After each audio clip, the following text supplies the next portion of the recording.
Welcome everybody to a brand new episode of the Evil Safety Dudes. I am your host today, Mr. Aaron Icino. I'm the Director of Risk Management for IBC. And this is IBC's podcast on everything to do with employee health, safety, and security. And we are in our law enforcement training series going on now. And I'm super excited for who we got on the show today. We have Mr. Conan Schafer. How are you doing, sir? I'm doing great. Thanks, Aaron. And where are you joining us from today? I am in Lincoln, Nebraska. All right. At my school, Lincoln Brazilian Jiu-Jitsu Center. Nice. So you're not too far from Sioux City, Iowa. No. And although I've never been there, I have looked at it on a map numerous times. Yeah, well, you're welcome up anytime, and thanks for being on the show. And I'm excited to talk to you because, you know, we're talking about law enforcement training. We're running this series, and I've had Sheriff's Department on the show. I've had some police department on the show. I just had a show with some special agent. But I'm excited about you because you are in the martial art world as well as the law enforcement world. I understand you got about 23 years wearing the badge. Is that right? Yep, that's correct. That's awesome. So you have been a student when you in the police academy, and then you probably had to go through 8 hours, maybe a year of defensive tactics training. And, when did jiu-jitsu come into play? I mean, was it always there, or was that after you started working the job? So after I started with LPD, I was probably maybe 3 years in. I was working bike patrol downtown, so a lot of dealing with the drunk younger crowd. And we had an incident one night where we were trying to arrest a 350-pound guy and about 7 cops. And the only reason we were able to get him into custody is because we were all just kind of hanging on him, and he got tired, and he allowed us to put handcuffs on him. You wore him down. But, yeah, it just there was some pepper spray involved, and then we couldn't fit him in the car because of his size. But I just started thinking to myself that there had to be a better way other than what the police department had taught. So I went in search of martial art. It took me about a year to find Brazilian Jiu-Jitsu. I didn't know anything about it until I happened upon it. And it was, me doing karate for a little bit, Hapkido, Daito Ryu Aikijujutsu, just various things, trying to find something. And once I hit on BJJ, it was like I never looked back. That was it. It was sold, huh? Yeah. How did you find it? Was it Google search? Did somebody finally come to Lincoln and set up shop, or did you see I the ended UFCs? up at a Japanese dojo here in Lincoln. At the time was Roseberry's Martial Arts. John Roseberry was the head instructor, and I didn't even know that they had a jiu-jitsu program. I was doing some other martial arts there, and my brother said, "Hey, did you see that little sign that they have up in the dressing room that says jiu-jitsu on Tuesdays and Thursdays at 4 p.m.? Worst time in the world, right? And only 2 times a week." And I said, "No, I'll go try it out, though. We'll see what that is." And so it was just by chance that I happened upon it. And after the first class, I knew that was exactly what I was looking for. Why do you think Brazilian Jiu-Jitsu pairs so well with law enforcement? Because I know so many law enforcement officers choose that as their martial art of choice. There's you already named 4 or 5 martial arts, and there's 30 more. Why did you settle on Jiu-Jitsu? Well, so it's all well and good to know how to kick and punch, but there's so many instances where, it's just not appropriate to raise it to that level. So a combination of,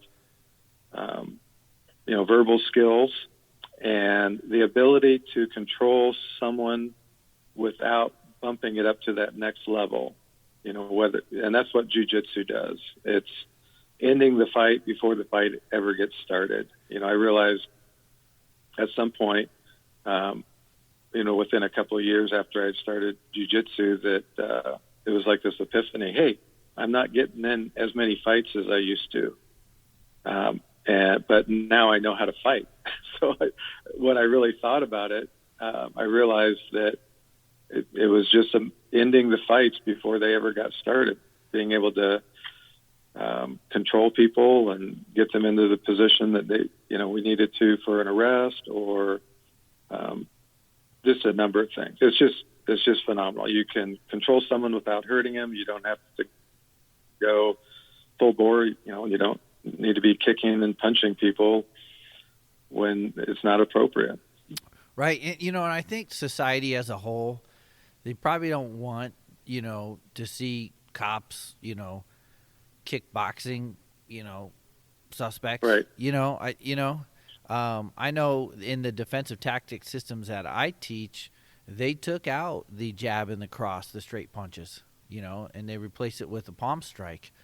And, and I just thought, wow, you go, okay, so we're not even punching anymore. It's not even in the system, But yeah, and we ran into that at our department. Although they didn't take it out, there was still this prevailing attitude by some in the administration that when an officer did kick or punch somebody, it almost automatically came into question, like, why'd you punch him? Do we teach that? Right. Yeah, we certainly do. And I was a defensive tactics instructor for, some 15 years of my career, and it was just phenomenal. It's like, how do you not realize that we teach this stuff? It's valid for use, but yet when an officer did have to, rise to that level where they were punching somebody, it always came under scrutiny, more so. Right. And even in the defensive tactics, there still is a knee strike, but it's always like this distractionary technique, to get an arm into a different position, or to do a straight armbar takedown, so the strike isn't even like a strike to injure, it's a strike to distract. But in jiu-jitsu, you probably don't have to hit them to get them into that body position, because that's what they do. You learn how to put people in a position you want them in without striking. Right. All right, cool. So when you found it, you knew it was the one, and it gelled with your job. And was that an aspect of it too? Like, hey, I can actually do this on my job and not worry about, getting in trouble, and it's actually going to work. Were you thinking of it personally, professionally, or both? Both. So in the very beginning, it was professionally. It was realizing that BJJ was what I was looking for, and I enjoyed it. It was something I looked forward to doing. Like anything, sometimes, hobbies or sports, sometimes interests can wane a little bit, or you hit a plateau. But I remember whenever that happened to me, I could easily go back to, hey, there's a reason I'm doing this. Okay. And that kind of got me over that hump. Nice. And then after, at some point in my jiu-jitsu career, it just, became a part of what I do. It's like I would jokingly say, I have to sleep, I have to eat, and I have to do jiu-jitsu. Those are the three things that, in order for me to survive, that I just made it a mandatory thing, and that worked out for me. I remember going to some trainings, for continuing ed for some law enforcement stuff, and it was officer survival class, and and I thought it was going to be more hands-on stuff, but it was all on like how to not get divorced, and how to be a better father, and how not to let the job destroy your mental health. And and they were bringing up all the statistics of everything. And, personally from practicing martial arts too, I know what a great benefit it is to mental health. Do you think that if more officers participated and practiced regularly jiu-jitsu, it would also help on, like as a positive coping skill for all the negativity that you see on the job? Yeah, 100%. Like, and this isn't to toot my own horn, but like I never experienced any of that. I never, took the crap from the job and brought it home. It actually did the opposite for me, having to de-escalate those situations and just seeing all, the disturbances and everything, or the domestics. It really just opened my eyes to be a better person.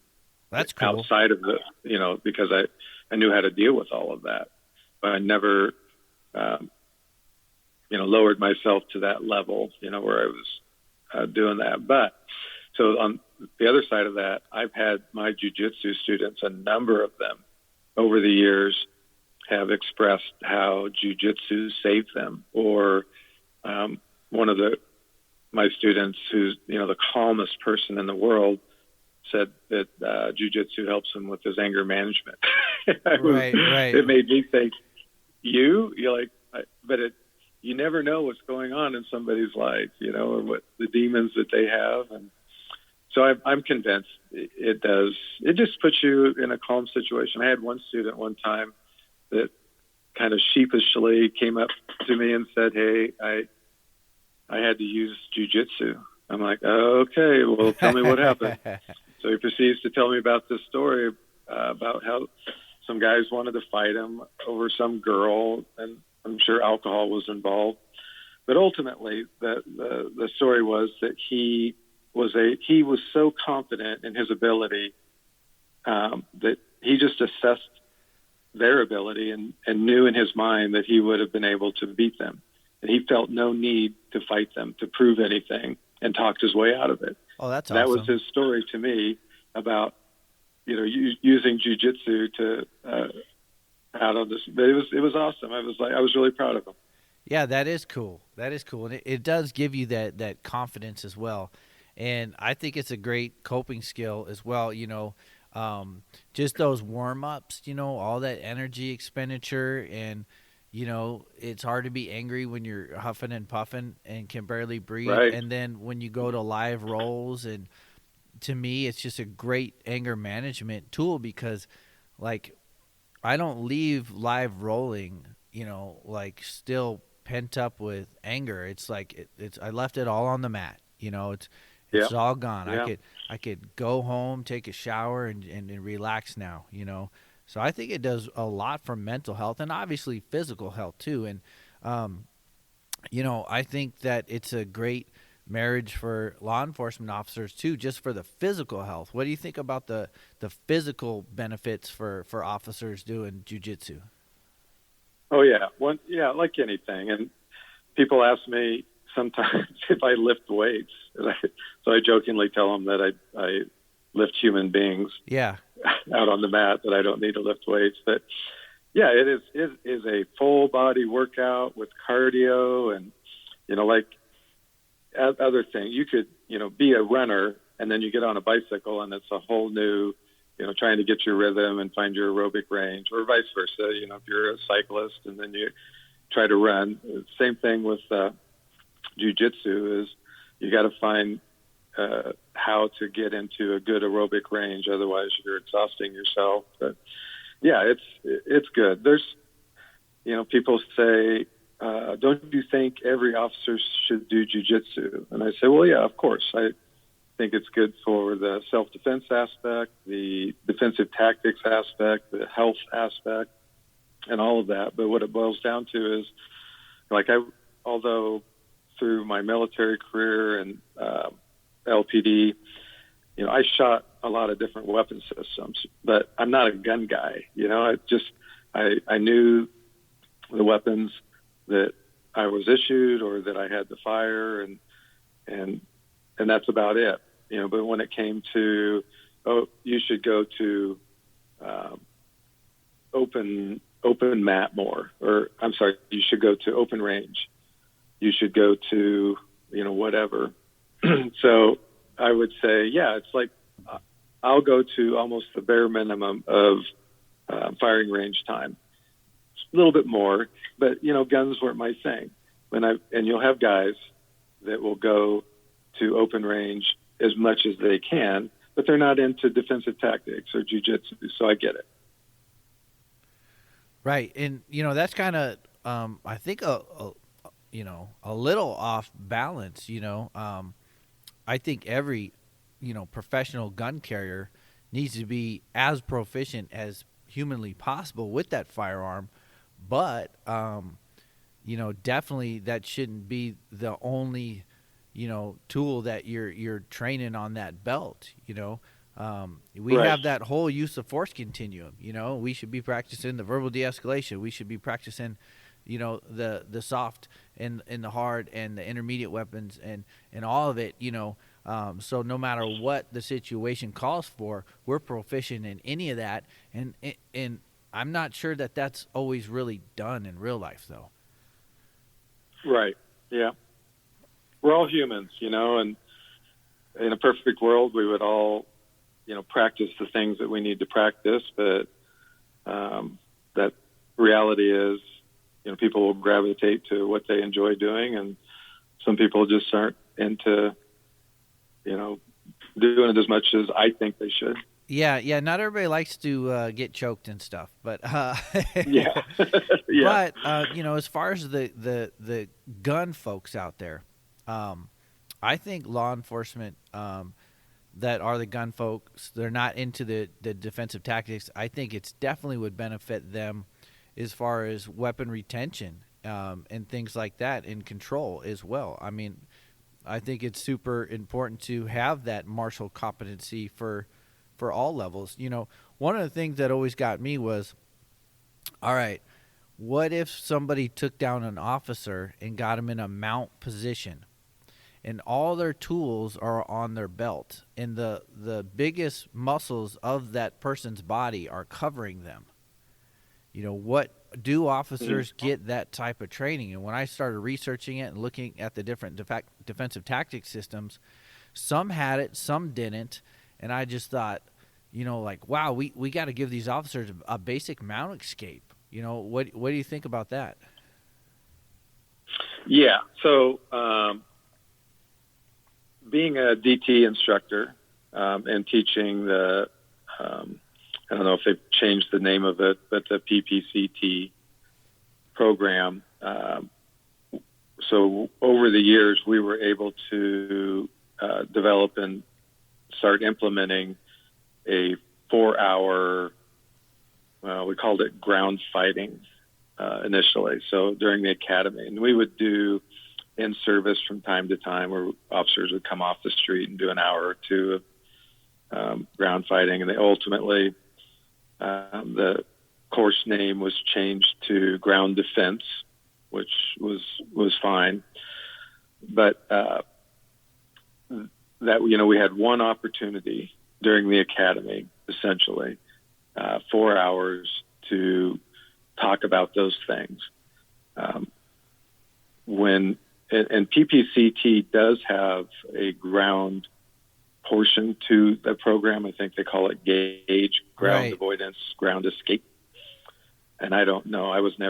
The department would never fund me to go through that program. So I would just do the modified jiu-jitsu during the training. But yeah, I think I identified that there needed to be more. And luckily the department was willing to allow me to teach that. But, I always think there needed to be more. But, you only have so many hours of training that a typical department, to meet the minimum requirements and to cover their liability, they're just checking a box. Do I have, 8 hours of this? Do I have 4 hours of this? And, so when you start, someone introduces, hey, we need to have more of this, oftentimes they're not too amiable to adding additional things to their plate. Right. Yeah, it's always tough for time and money.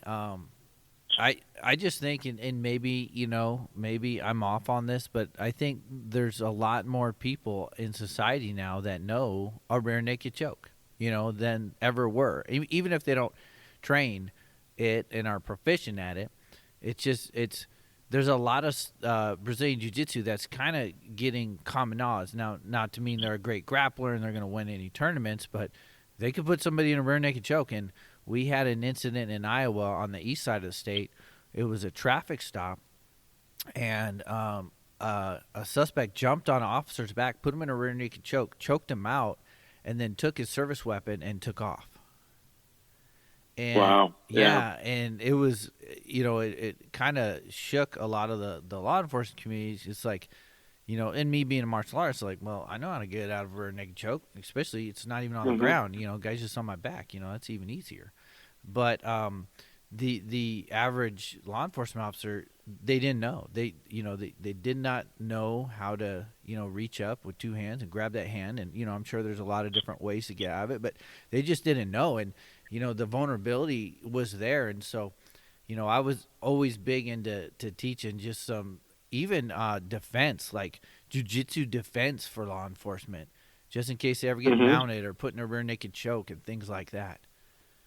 Yeah, stories like that, and it's, when it happens to you, it's an eye opener. And I've had officers over the years that have come and started training because specifically an incident on the street. One guy got put in a headlock, didn't know what to do with it, and the guy, here in the Midwest, wrestling's the thing. Oh yeah, and there's some good wrestlers out there, even if they weren't, championship wrestlers, any knowledge, is better.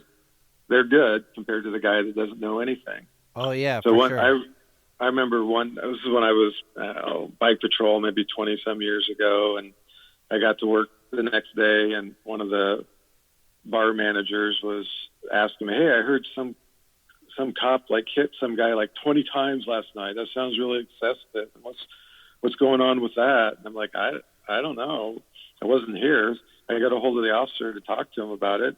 And he's like, "Yeah, this guy took me down, double leg takedown, mounted on top of me, and I couldn't get off of him. So I just kept hitting him over and over and yelling, 'Get off of me.'"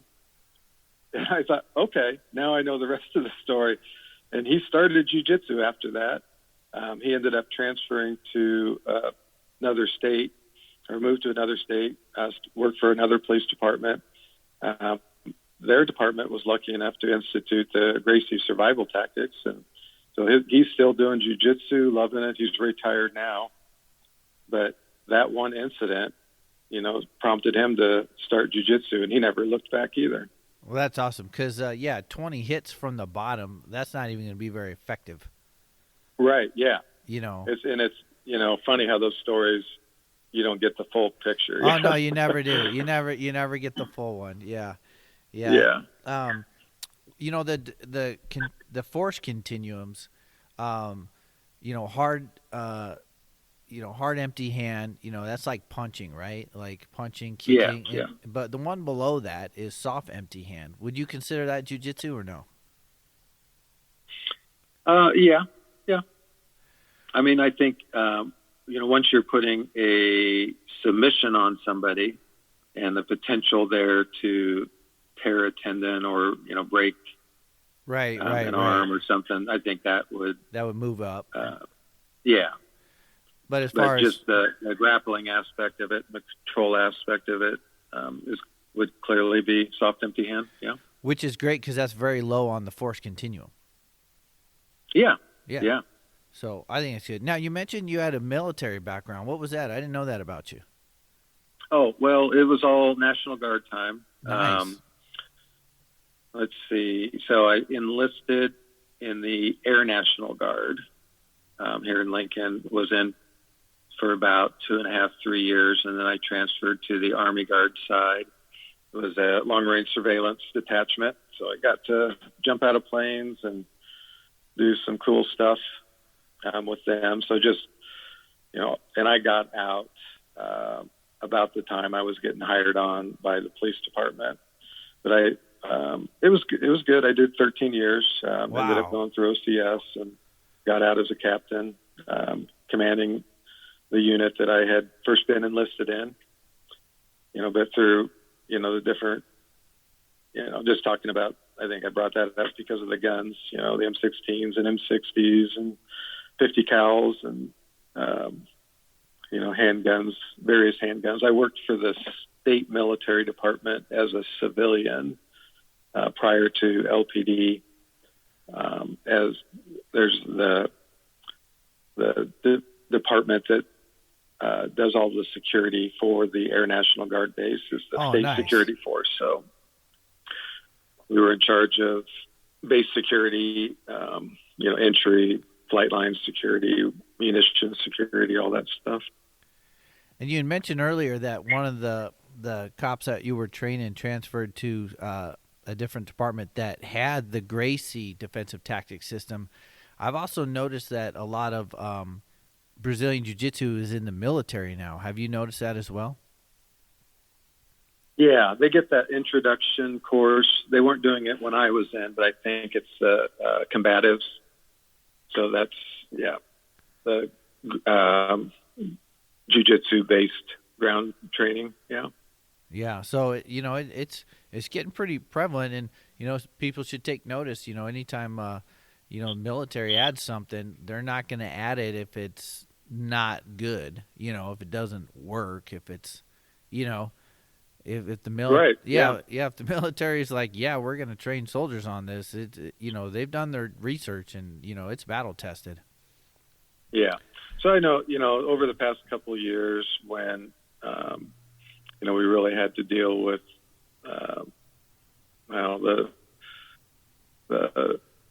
we'll call it the protests. Okay. And riots. And so the social narrative really began to change. And this is where, and right before I got out, me and some other people on the department really started to push, this is a good time to really start pushing for a change to more of a jiu-jitsu based DT, rather than what we're doing right now to give officers, more tools on the, ground, more hand-to-hand type stuff. So we're not doing stupid stuff.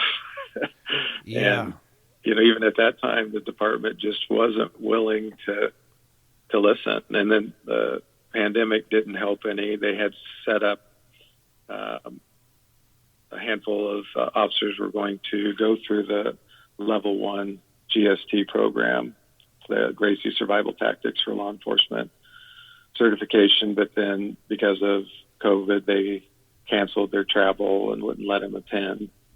So it's been kind of a long haul. Being here in the Midwest, we just don't have the access to some of that training. Where were they going to have to travel to? Omaha.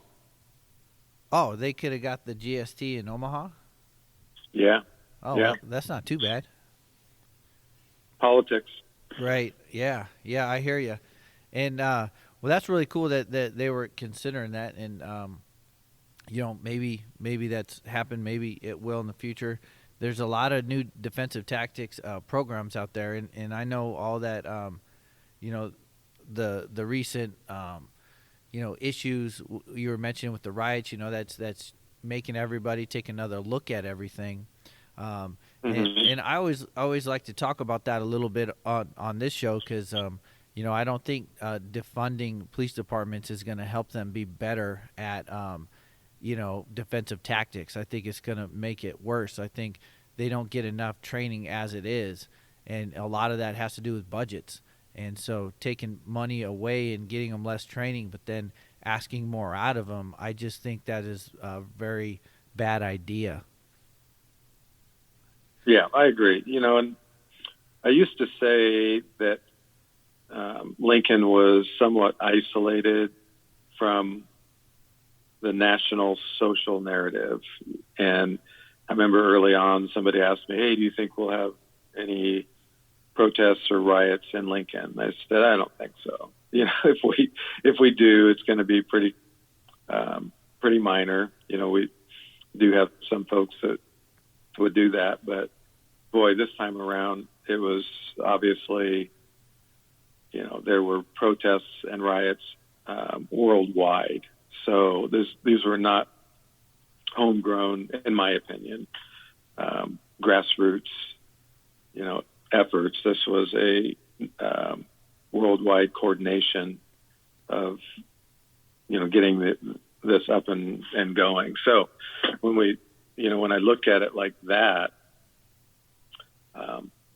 it just does. It's, they talk about defunding the police. It's not something that works everywhere. Like if you want to, there's some police departments that have, state of the art, surveillance and, they get all the latest, greatest vehicles and everything. You got some departments like ours that for years have been working on what I would consider to be a shoestring budget.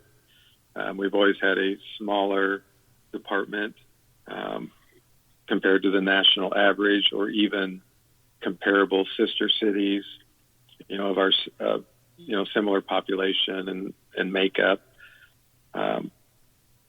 So defunding a department like, or even, reducing the funding of a department like ours, or probably even in your city, just isn't feasible. It's like we're not wealthy departments to begin with. Right.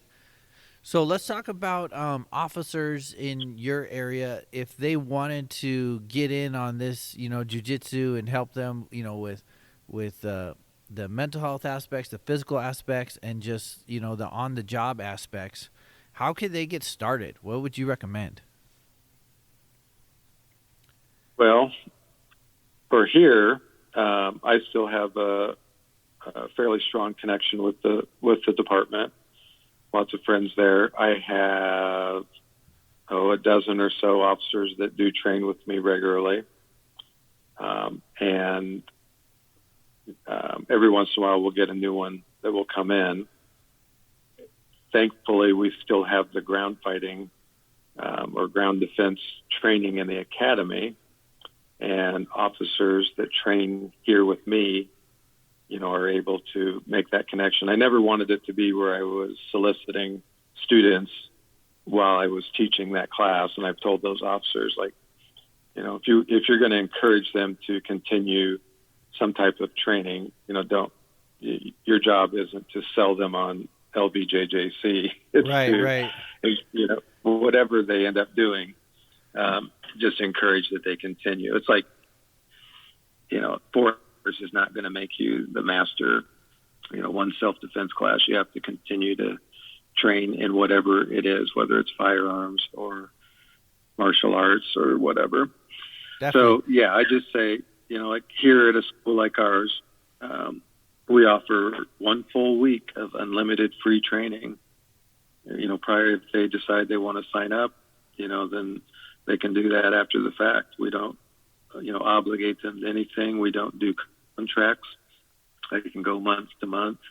So, it's pretty, the toughest thing they have to do is figure out how to get here. And we will literally, hold their hand and walk them out on the mat. And the environment that, a place like this is very family friendly. It's not a bunch of jocks or, meatheads that are here to try to steal your lunch money. It's a real family environment and helpful and for learning and kind of a second home for a lot of people. For sure. What would you say to that person who wants to do it but is not in good shape, and they say, okay, well, let me get in good shape first? What would you tell them? Yeah, you've heard that too, huh? I tell them, get your butt in here. I can't tell you how many times I've heard people say, oh, I need to lift weights to get better at jiu-jitsu, or I need to go running, or I need to do.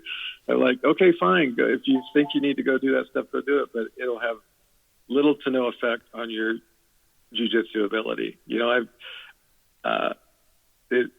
you need to lose weight, come on in. We will help you lose weight. We've got a number of people here that, and that's you all of a sudden get unprecedented access to attorneys,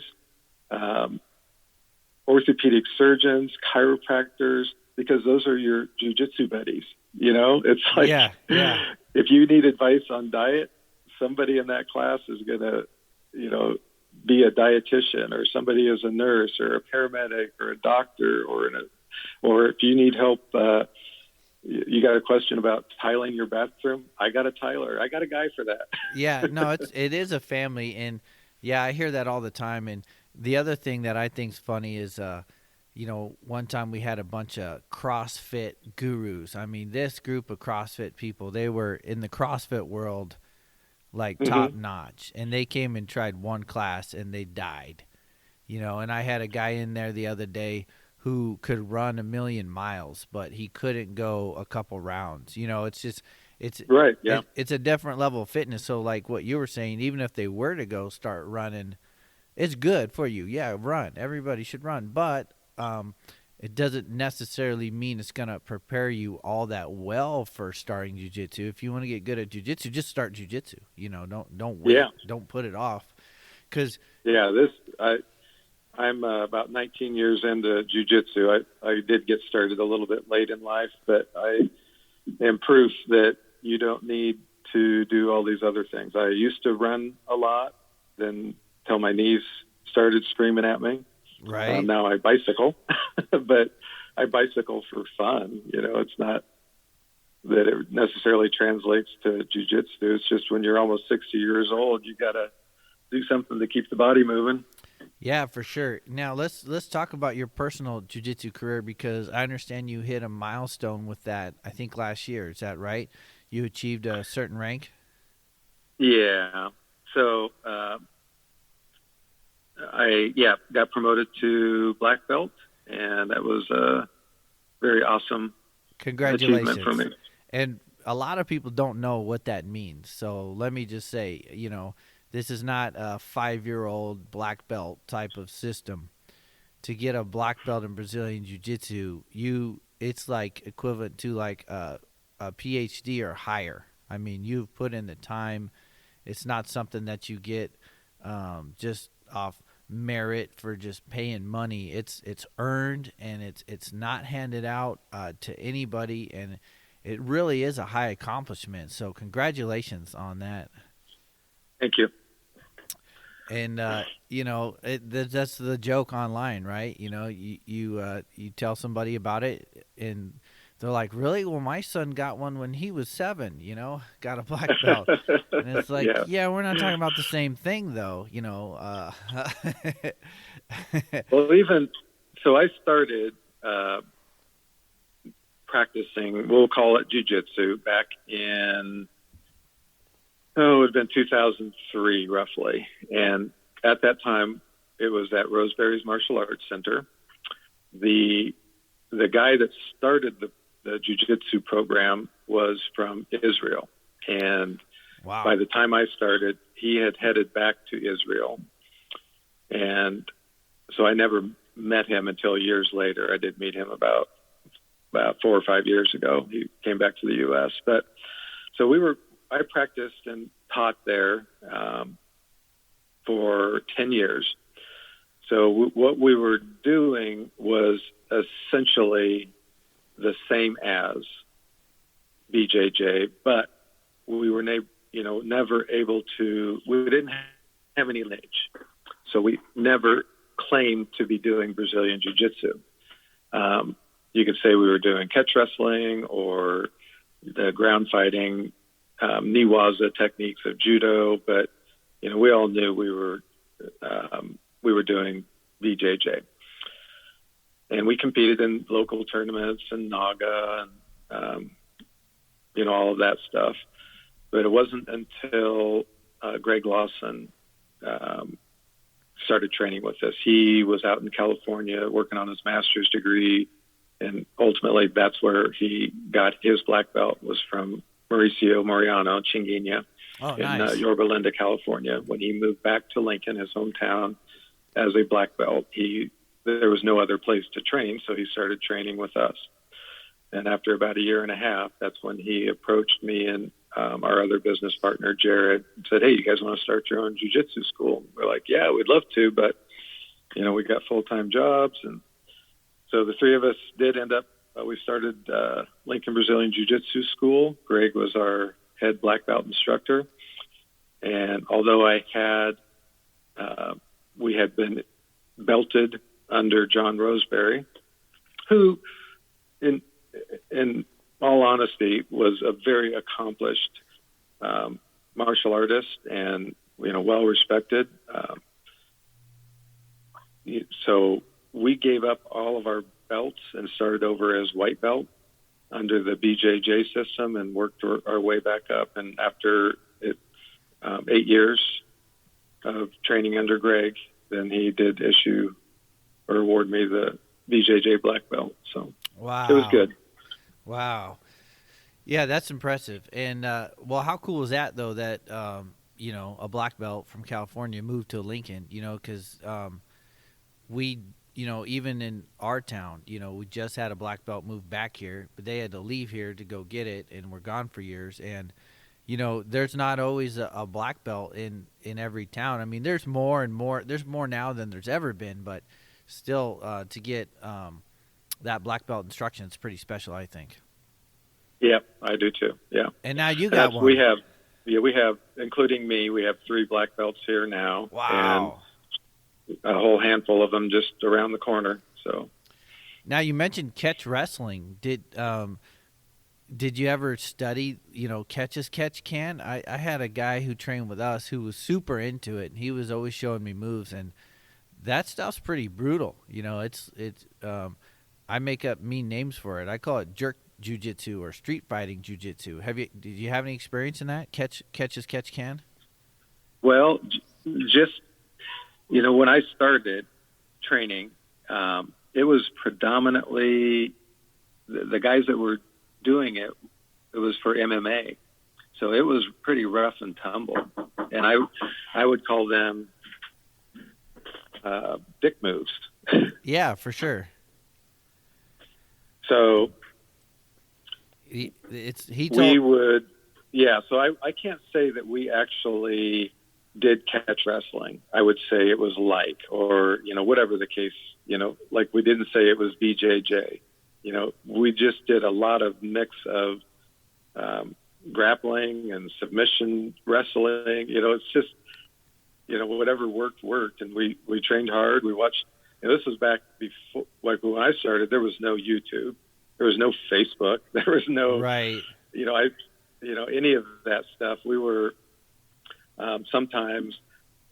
I remember buying Eddie Bravo's first book and having it out there on the mat. You'd read through some techniques, then you'd bring it onto the mat, and we'd work through that stuff. And then when YouTube came around, it was like, oh wow, So I started a blog, a jiu-jitsu blog, way back, and ran that and put up YouTube videos of techniques and stuff. And then didn't take too long before you had, world-class fighters like Marcelo putting up videos, or people,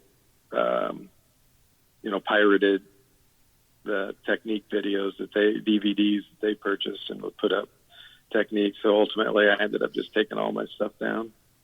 Martial artists today are definitely spoiled, that's for sure. I mean, the amount of knowledge that's out there that is free. Now, none of it's the same, in my opinion, as live training, but it's still just so much out there, and right. And it doesn't. Well, even the guy that started the program at Roseberry's, Ito Pariente, he's a black belt, has several schools in Israel. But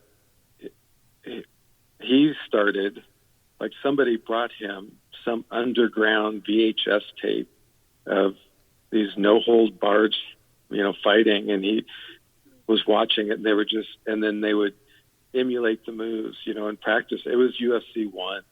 Oh, wow. Nice. This is, how he got into it, too. It was like, somebody, dude, you got to check out this underground fighting thing. It's so awesome. And yeah, I think that's I think that's how I think that's how a lot of us got into Brazilian Jiu-Jitsu was from, the first few UFCs for sure. Oh yeah, I had a guy at work. He knew I was trying to find something, and he goes, "Hey, have you ever heard of Brazilian Jiu-Jitsu?" I'm like, "No, what's that about?" So he gave me a couple of Pride fighting videos to watch. He gave me the Smashing Machine to watch, and Hickson Gracie's that documentary Choke. And I watched those. I was like, "Oh, I'm hooked. Yeah, this is it." And speaking of the first couple UFCs, you've had Royce Gracie at your school, right? Yeah, that was awesome. It was good. It's so funny. Like, he's about my age, maybe a year younger or something like that. But, people were so excited to meet him and work with him. It was good. Then I brought in Dean Lister the next year, and people were interested in him, but being famous really has its benefits. I had the opposite effect. I was very offended when my students would go, "Who's Royce Gracie?" And man, I just wanted to, have an open mat right there because, but they're young. I'm old. I watched the first UFCs. Like, I went to my neighbor's house across the street. He had bought them on pay-per-view. It was like 1993, and I watched them live. And I was affected by it. I was a karate guy at the time. It was all about kicks and punches. Royce turned the martial art world upside down. He's been one of the biggest martial art influencers of our time, and but these kids, one said, "Royce, you mean the guy who got beat by Matt Hughes?" I was like, "Oh man, if that's all you know about Royce, yeah." But they were actually real excited about Dean just because I think he was a little bit more current, Right. But yeah, so I had the opposite effect, but that's cool, and that it's just an honor to meet Royce and to hang out with him, and so you had a good time with him down there, huh? Yeah, we really did.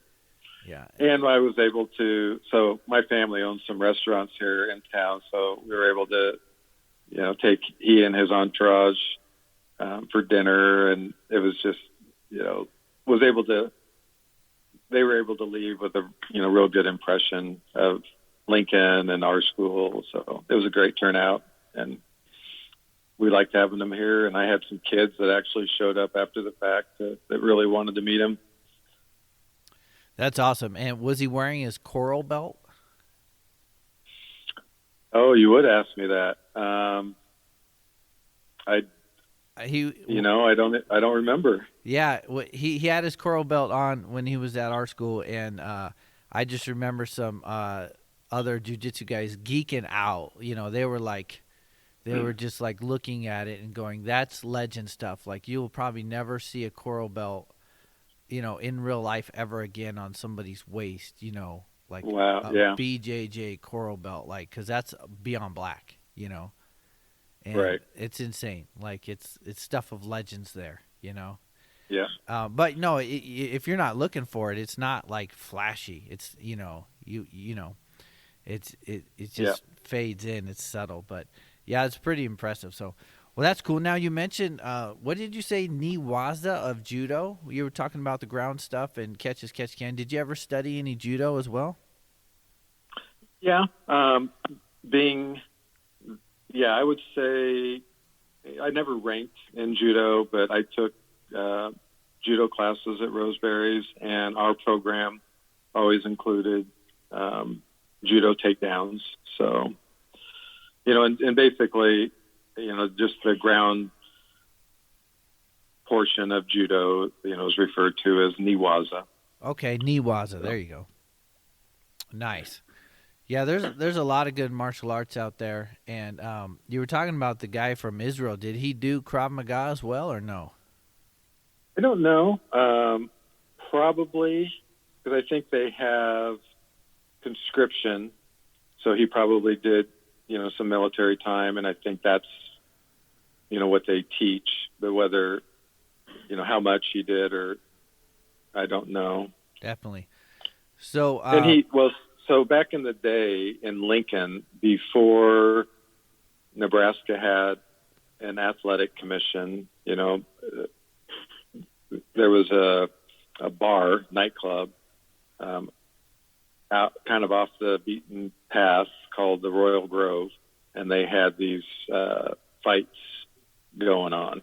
So when I think what happened was John Roseberry had gone to Israel to do some seminars, karate and judo, and Ito went to one of these seminars because at that time he was trying to do, learn as much as he could. He would go to jiu-jitsu seminars and karate and judo because there just wasn't as much to be had, in the Middle East. So he vowed to come to the U.S. and train under Roseberry, which he ultimately was able to do. He earned his black belt in karate and judo, and then started this jiu-jitsu program so that, because he, like a lot of us, it was, not all altruistic. He wanted to get better himself. And then he was fighting out at the Royal Grove in these MMA fights. And he was actually on one of the tough episodes or series, The Ultimate Fighter. But what he brought to us with all of his experience, was then passed on to the next guy and the next guy and ultimately to me. That's cool. So I do Krav Maga as well, and there is a lot of jiu-jitsu and judo in Krav Maga, and I didn't know that starting out. You look at it on YouTube now and you think it's all about weapon disarming, but once I got into it, it's like I was already at home because there was so much Muay Thai, there was in boxing and a little bit of wrestling, and then there was a lot of Brazilian Jiu-Jitsu and a lot of judo and a little bit of karate, and I'm like, cool, man. I know an armbar. I know an armbar defense. So, yeah, there's a lot of Brazilian Jiu-Jitsu in Krav. So sometimes, you see practitioners who do both. All right, great. Right. So, Lincoln Brazilian Jiu-Jitsu Center is obviously in Lincoln, Nebraska, and you guys have Jiu-Jitsu classes. How often, you'd say? Every day. So nice. We basically open up our doors at 6:30 a.m. Really? We catch that. Yeah, we catch that morning crowd before they go to work. We do cardio kickboxing mid-morning. I got one of those going on right now. I've got a mat and training area on the lower level of our school. I got somebody's down there doing a private lesson right now. And then we have classes at noon every day, jiu-jitsu. And most of them are gi, but we do throw in some no gi classes as well. And then the evening is kids, fundamentals or beginner jiu-jitsu, advanced jiu-jitsu. And then I've got a number of MMA striking classes going on in the evenings. I've got a kids striking class, kids advanced. And then we have, for our existing fight team, our amateur and pro fighters, we have sparring classes for them where they actually get to hit each other. Nice. So we've got competition drilling classes, executive class, women's only class. We're some days we're running all day long. Well, that's pretty cool, and it's so awesome that you have all those different times, because I can't tell you how many times I get someone ask for private lessons or daytime stuff, and it's so great that they have that opportunity at your school to do all that, and and even the beginner class, beginner adult, because we were talking about that person who wants to do it but a little hesitant because they think, okay, one, I'm not in shape. Two, as soon as I get in there, they're just going to choke me out, and I just don't want to be anybody's dummy. But the fact that you have the beginner classes too, that should really take some of that hesitation away from somebody who's looking at this. Right. So Yep. that's awesome. And then the private lesson aspect too. Private lessons are great. That one-on-one attention, that's really, really hard to beat. And Right. they cost a bit more. Generally speaking, a private lesson. But it's worth it because you're getting that one-on-one time, and that person's 100% focused on you, and they can find the errors in your technique, or especially a student that's struggling with a certain technique. Maybe they're getting ready to test. I think taking a couple private lessons, to prepare them and to perfect their technique is a great opportunity. So that's really cool that you guys do that. Yeah. Thank you. Yeah. All right. We do takedowns as part of our normal curriculum in the BJJ classes, but then we also offer separate judo for jiu-jitsu classes and wrestling takedowns for jiu-jitsu. Nice. So it's the full gamut here. Yeah, that's really cool. That's really cool. In Lincoln, Nebraska, it's capital Nebraska, and for our Sioux City listeners, everybody's, that's been to a Huskers game, Yeah. You guys have them there in town? I'm sorry, say that again? You guys have hometown games there for the Huskers? Oh, yeah. Yep. It's like, increases our population quite by tens of thousands on that day. We have a lot of Sioux City, Iowa, people who live here are big Husker fans, and then we're actually on the border of Nebraska. You just go over, the Missouri River, and you're in South Sioux City, Nebraska. And so we're a border town, and so there's a ton of Husker fans here. So there's I know personally people that are traveling to Lincoln all the time, and it's not a bad drive at all. And, once you get through Omaha, and then there's some ways to bypass Omaha altogether too. I think you take 77 down or something like that. I can't remember now, but not that bad of a drive. All right. Well, Mr. Conan Schafer, we have hit our hour mark, and it is super awesome that you came on the show to talk about law enforcement training and Brazilian Jiu-Jitsu for law enforcement. Any final things you want to tell a listening audience? Any potential martial arts students out there, or anybody working in the sheriff's department or on a PD? Any final words? Well, I've learned over the years that I always tell people, come on in and train, but until you actually put your foot in the door, it doesn't amount to much. And I can try to convince people. I found that a hard sell doesn't work. That really people just have to make that decision on their own. If they're kind of teetering on the edge, just come on in and try it out. You can't hurt you. Yeah, definitely. And, as far as the hard sell, unfortunately, I think you hit the nail on the head. A lot of law enforcement won't come until they've had that bad experience on the street that prompts them to go, wait a second, I need to be better at this. And then they go. But so I guess that would be my sales pitch, being a risk manager or safety guy. Let's proactively do it. Let's proactively get those skills so we don't have to have that one terrible experience that finally motivates us to go get better at this. Let's just do it ahead of time so we never have that terrible experience. Let's be proactive about it. Yeah. All right. Well. But it's one of those things they got to figure out on their own. Yeah, definitely. And, I'm hard-headed, and sometimes I have to learn on my own, no matter how many times people who've gone through it tell me. But as I get older, I'm trying to learn from other people now.